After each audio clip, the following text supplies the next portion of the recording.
Perkenalkan, nama saya Cinta Laura dengan NIM 29, saya dari Prodi Pendidikan Fisika.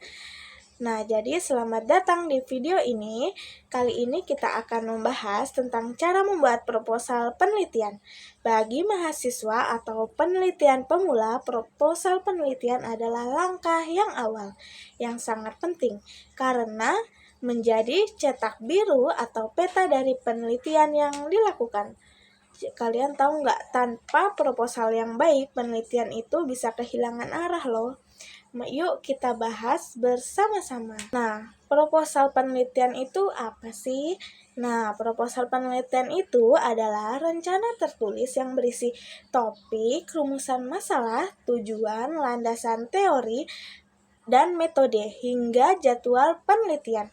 Dokumen ini bukan sekedar syarat administratif, tapi juga alat komunikasi ilmiah untuk meyakinkan pembimbing, dosen, atau pihak pendukung bahwa penelitian yang kita rancang itu layak, relevan, dan bermanfaat. Di dalam penelitian proposal itu juga ada ciri-ciri proposal loh. Agar proposal penelitian dianggap baik, ada beberapa ciri penting yang harus diperhatikan. Yang pertama itu rumusan masalah itu harus jelas, spesifik, dan bisa diuji.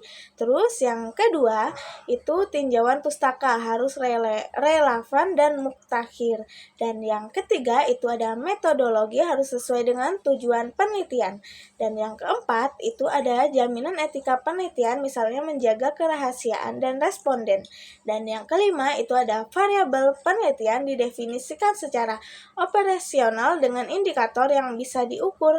Dan yang keenam itu ada sumber daya seperti anggaran dan waktu harus realistis. Dan yang ketujuh itu semua bagian proposal harus konsisten, tidak saling bertentangan. Dan yang terakhir itu digunakan bahasa akademik yang baku, lugas, dan sesuai kaidah penulisan. Itu ciri-ciri penting agar proposal penelitian kalian itu dianggap baik. Terus komponen utama proposal itu secara umum struktur proposal penelitian terdiri dari beberapa bagian utama, yaitu ada judul penelitian, itu sama aja kayak singkat, padat, dan menggambarkan isi penelitian. Terus latar belakang. Latar belakang itu menjelaskan mengapa penelitian perlu dilakukan. Dan yang ketiga itu ada rumusan masalah berupa pertanyaan yang ingin dijawab melalui penelitian. Dan selanjutnya itu ada tujuan penelitian, apa yang ingin dicapai baik tujuan umum maupun khusus. Manfaat penelitian, manfaat itu teoritis bagi ilmu pengetahuan dan manfaat praktik bagi masyarakat. Terus ada landasan teori dan tinjauan pustaka berisi teori, konsep, dan penelitian terdahulu. Dan yang selanjutnya ada hipotesis, jawaban sementara antara rumusan masalah. Dan selanjutnya ada metodologi penelitian, itu meliputi pendekatan variabel, populasi, dan sampel.